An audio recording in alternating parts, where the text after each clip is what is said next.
continue with testing the update project function. Okay, so this is going to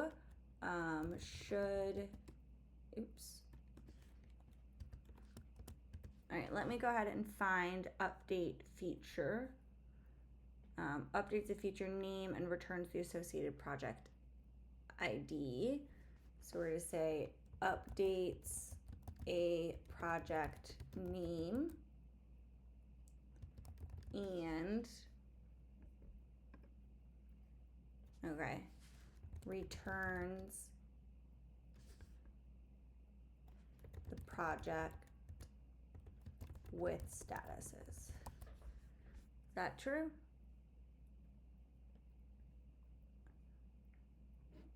Okay.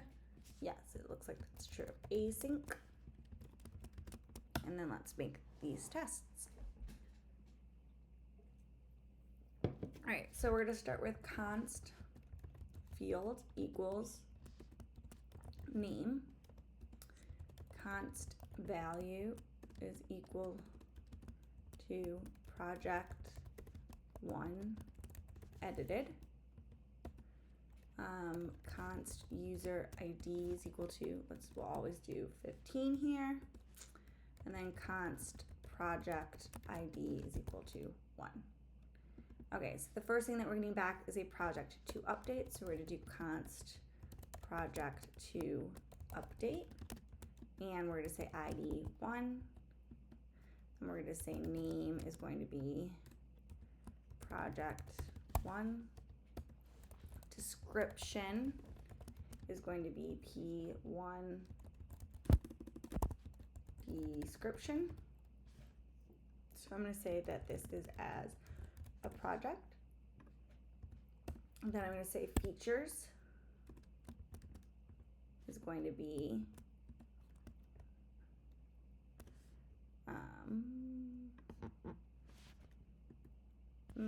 could I actually just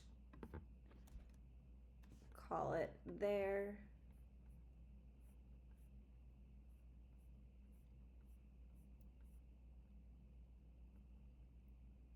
So features, I'm trying to figure out if I need to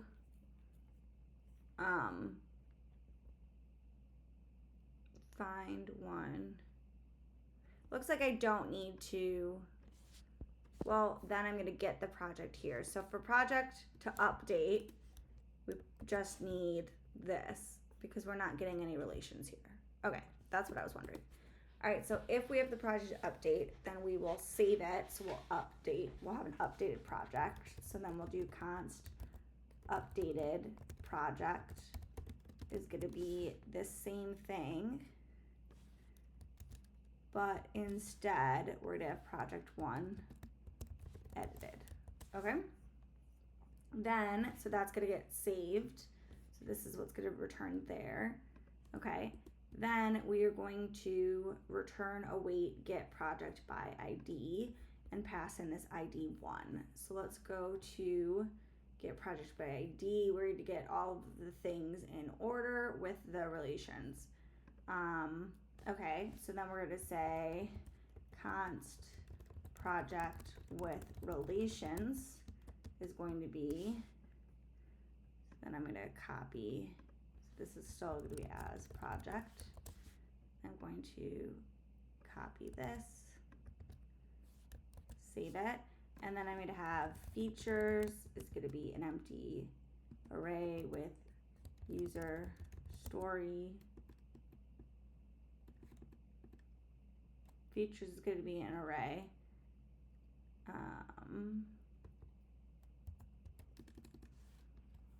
As feature array. Import from feature entity. All right. And then we have user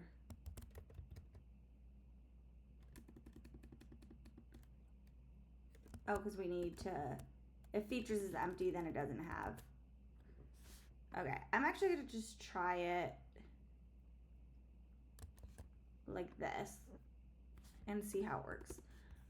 Okay, so that will be after we find the project, and then it gives me everything with relations back in order, and then it's going to add statuses to the project. So then we're going to say const project with relations and statuses. Okay, and then we're going to copy this, not as project though, because now we're adding statuses to it.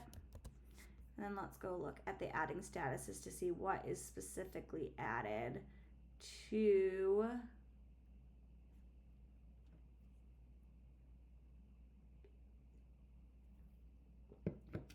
okay, project features for each. So nothing's happening in features because we don't have any. So then nothing is happening in user stories. So then we would just have the project status. So we'll have status, and then status will be to do. Let's try that. I'm not sure it's gonna work, but we'll see. All right, so we wanna first do just.spy on, and we wanna do mock projects repository, comma, and then this should be find one. So let's go down and take a look. So yeah, find one dot mock return value is going to be project to update. So that's the first mock we're doing. Then we are doing dot spy on mock projects repository. The next thing we're doing is, I don't know why I keep clicking enter, save. And we are going to mock the return value, and after that it's going to be updated project. Then we're going to spy on mock project repository, and we are going to do what? Get project by ID, find one again. So mock return value. Well, this is going to be interesting. So mock return value once. All right, so now we're going to need to look this up a little bit. Okay, so just spy on mock return value different values.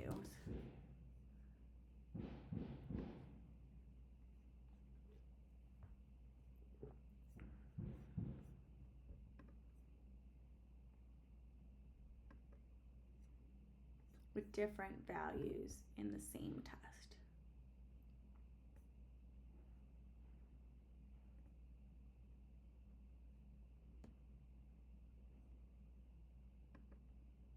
Okay, so let's try to use return value once and see if that works.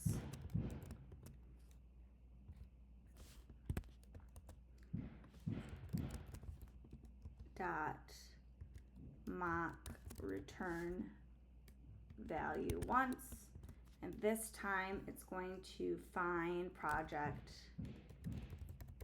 with relations.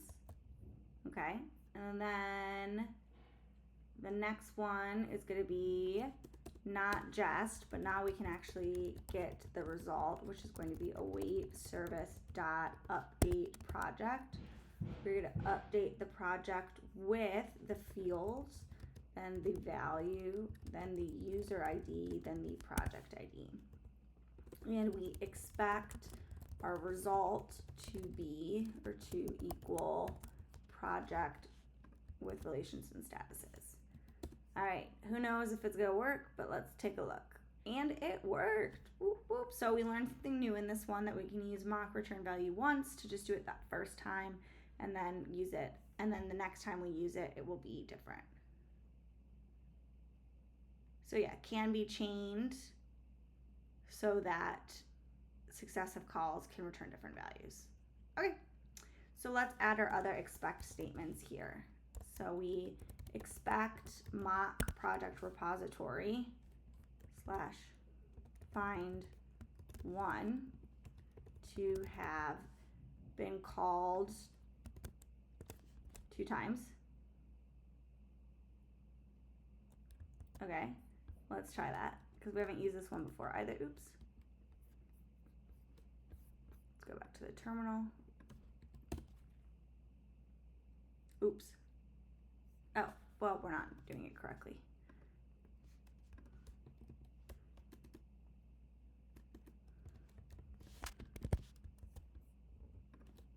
All right, now let's try it. All right, one failed. It was called 3 times.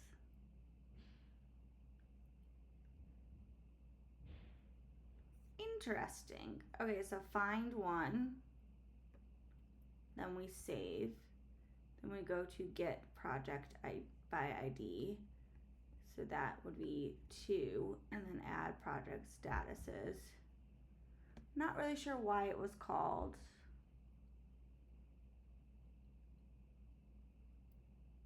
Three times. Let's run it again. Does this count as calling it? I don't think it does. All right, so that's interesting. Let's just do to have been called. And I will think about that a little bit later. All right, so then we also expect mock project repository.find one to have been called with, and I don't know if this is going to work because we haven't done this before, but we're going to give it a try. So we want it to first been called with this. All right, so that doesn't exist. So let's try that. Okay, so then we also expect mock projects repository.find one to have been called, let's say to have been last called with. So we're first going to find one here, then we're going to go to get project by ID, where we're going to call it with this. Oh, you know what? It's probably counting it from other time, like within the test suite. How many times I called it, maybe, for why it wasn't working before. I don't know. We'll see.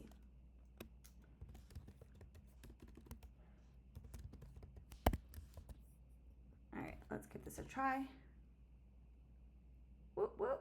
All right, and then we expect mock projects repository.save to have been called, and we expect mock projects repository.save to have been called with.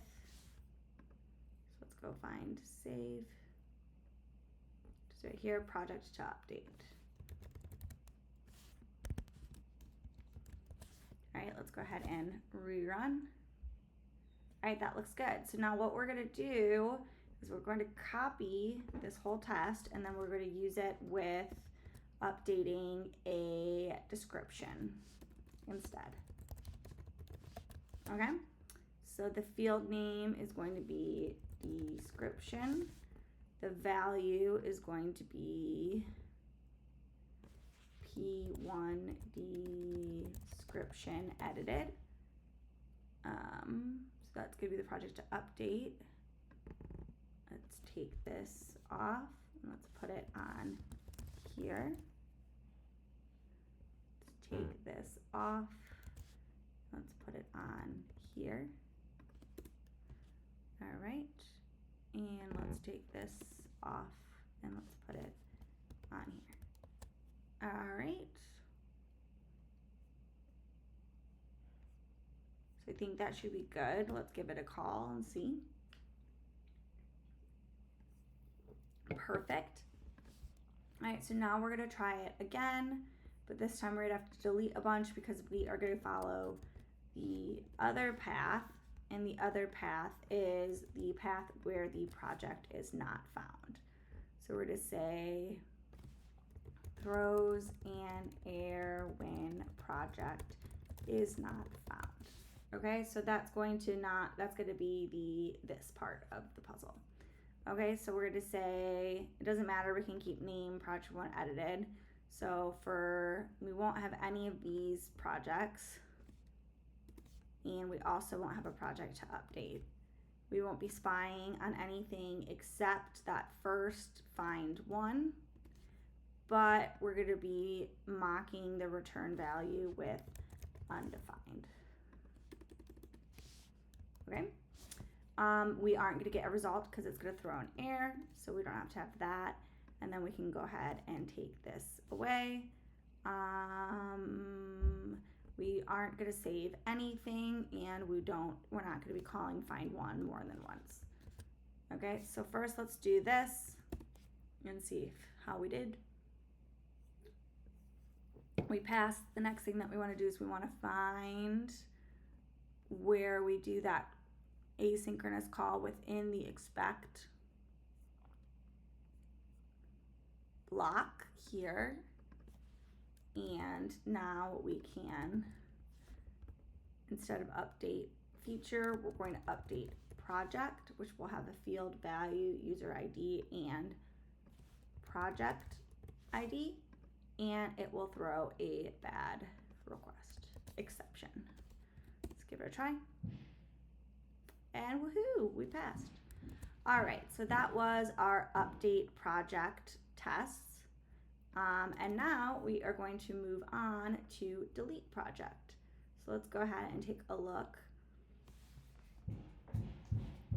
And this one actually looks like our simplest one to test in projects because it's just going to delete the project. And that's all. Okay. So we're going to say it, and then we're going to say delete project. And let's go find one in the future to get kind of a name of it. Sorry, now I'm stuck on, I want all of these minimized. Okay, delete feature.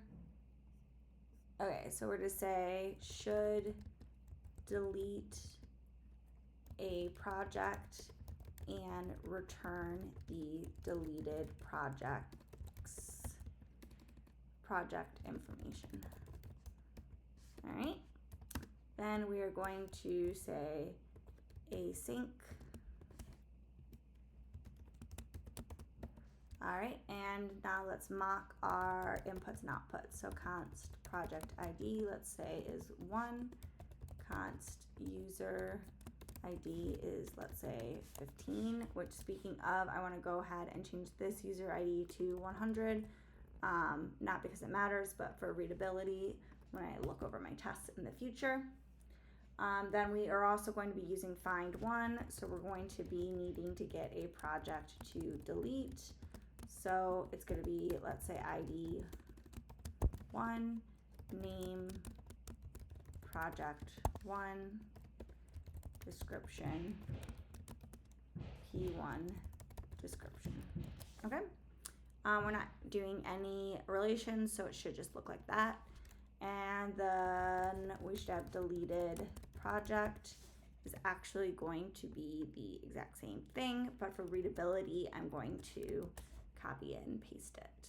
Okay, so in this case, we will have a project to delete, so we're going to look at this thing. So then we also will have this come back as the deleted project. So we want to do just dot spy on, and we're going to spy on the mock projects repository. First, we're going to spy on find one, and we're going to mock the return value project to delete.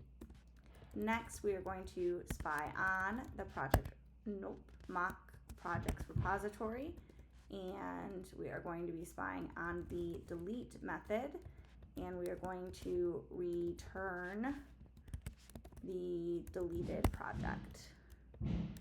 All right, so now that we are mocking our just methods, or our repository methods, we can actually get the results and call our service function. So we're going to delete project, and then we're going to pass in project ID and user ID. Okay, and then we expect the result to equal deleted project. All right, let's go ahead and send it and see what happens. And we passed, woohoo! So now what we're going to do is we are going to delete a project, or try to delete a project, but it should throw an error when project is not found. Okay, so I might be looking for project ID, but I might send in the user ID of 100, so I'm not going to find or delete a project. I won't be needing to mock the delete because we won't get that far, but I will need to mock find one, and I will mock it by saying the return value will be undefined. There's no result to be had, so I can delete that, but I can go ahead and scroll up or down, and I'm going to copy this expect block here. All right, and instead of deleting the feature, we are going to delete the project, and we are going to pass in the project ID and the user ID, and we expect it to throw a bad request exception. All right, and all 10 pass. Okay, so let's go ahead and add on our other expect blocks. So we expect the mock projects repository dot find one to have been called, and we expect it dot find one to have been called with, and this is what we expect it to have been called with. All right, let's run this. Perfect. All right, let's go look at this one because I'm not sure if I added the other expect statements, and I did not. So I am going to expect that the mock projects repository dot find one has been called, and then I also expect that the mock projects repository dot find one has been called with, and then let's paste that in. Then I expect that the mock projects repository dot delete has been called, and I expect that it has been called with, and let's go take a look, project to delete. All right, now let's redo the tests. And we passed all of them, so we're good to go. And we just finished writing our spec tests for our project service file. All right, see you in the next video.